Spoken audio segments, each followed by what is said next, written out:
Hello दोस्तों, आपका मेरे चैनल पे फिर से स्वागत है। तो जैसा कि हमने कल जिस टॉपिक्स के बारे में बात की थी, तो ऑलरेडी वो सारे के सारे मैं आप लोगों को एक्सप्लेन कर चुका हूँ। तो जितनी भी आपको मैंने स्टोरी बताई है, जितनी भी कहानी बताई है, उसका पूरा का पूरा निचोड़ यही निकलता है जो मैं आपको बता रहा हूँ मेरे अगले स्लाइड शो में। तो उसके लिए हम आगे चलते हैं। देखिए यहाँ पे जो आपको दिखाई दे, तो सबसे बड़ा जो ऑर्गेनाइजेशन है, सॉरी फिर वहीं चला गया जी। तो देखिए सबसे बड़ा जो ऑर्गेनाइजेशन है वो है ministry of overseas external affair, और उसके नीचे जो डिपार्टमेंट है, जो मैंने जैसा कि मैंने बताया कि वो सारे के सारे स्टेट वाइज, वो है प्रोटेक्टर ऑफ इमिग्रेंट। और प्रोटेक्टर ऑफ इमिग्रेंट से लाइसेंस लेते हैं रिक्रूटिंग एजेंसी यानी कि रजिस्टर्ड एजेंट, और रजिस्टर्ड एजेंट के पास में जाते हैं हम लोग यानी कि क्लाइंट। तो ये मेरी पूरी की पूरी कहानी का एक सार है, एक समरी है, एक निचोड़ है।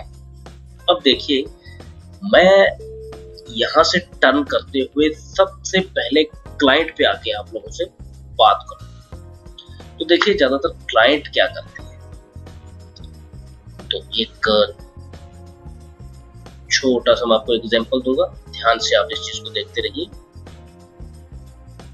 हेलो दोस्तों, देखिए तो जैसा कि मैं आपको बता रहा था कि सबसे पहले हम क्लाइंट्स यानी कि हम लोगों से शुरू करते हैं। तो देखिए जैसा कि मैंने चार्ट के अंदर समझा रखा है कि क्लाइंट्स जो होते हैं यानी कि हम लोग जो होते हैं, हम किन लोगों की सपोर्ट लेते हैं, या तो रिलेटिव्स की लेंगे, अपने रिश्तेदारों की लेंगे कि भाई मुझे ऐसे ऐसे करके जाना है, मुझे कोई रास्ता दिखाइए, और या फिर हमारे पड़ोस में कोई गया हुआ है तो हम उन लोगों से सपोर्ट लेना शुरू कर देते हैं कि भाई मुझे भी जाना है उस कंट्री में, आप मुझे थोड़ा उसका आइडिया दीजिए। और या फिर रिलेटिव और नेबर में से अगर कोई नहीं है तो हम जाते हैं हमारे फ्रेंड सर्किल के अंदर, और फ्रेंड सर्किल के अंदर हम जाकर उनसे पूछते हैं कि मुझे ऐसे जाना है, और जाना है तो बस जाना है, मुझे कोई ना कोई रास्ता बताओ, मुझे कोई ऐसा बंदा मिलाओ जो बंदा मेरा ये काम कर दे।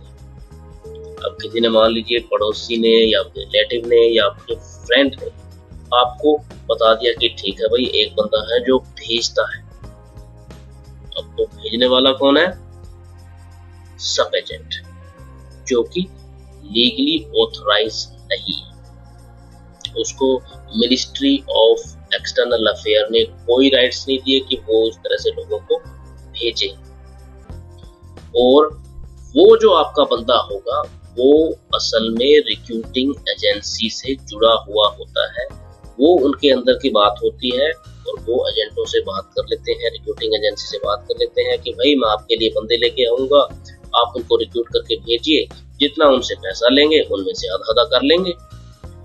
तो ये सारे के सारे जितने भी इसके इर्द गिर्द का एरिया आपको दिखाई दे रहा है, चाहे वो सब एजेंट का है, चाहे वो रिलेटिव्स का है, चाहे नेबर का है, और चाहे फ्रेंड सर्किल का, ये सारे के सारे ही रॉन्ग है। अब देखिए, हमें इस सर्किल को चूज नहीं करना है, हमें ढूंढना है सही, लीगल, और जिसे मिनिस्ट्री ऑफ एक्सटर्नल अफेयर ने अप्रूवल दी है, या यूं कहें कि जिसे उसे एजेंसी प्रोवाइड करवाई है, जिसे उसका लाइसेंस मिला है। हमें उसी बंदे से खुद को रिक्रूट करवाना है और उससे हमारा इमिग्रेशन प्रोसेस करवाना है। ये मेरी बात आप याद रखिएगा, बहुत ही काम की चीज है। और आप अगर कहीं फॉरेन में जाने का प्लान बना रहे हैं तो आपको ये स्टेप फॉलो करने पड़ेंगे, और बाकी जब आप खुद करेंगे तो आपका प्रैक्टिकल आपके सामने ऑटोमेटिकली ही आ जाएगा।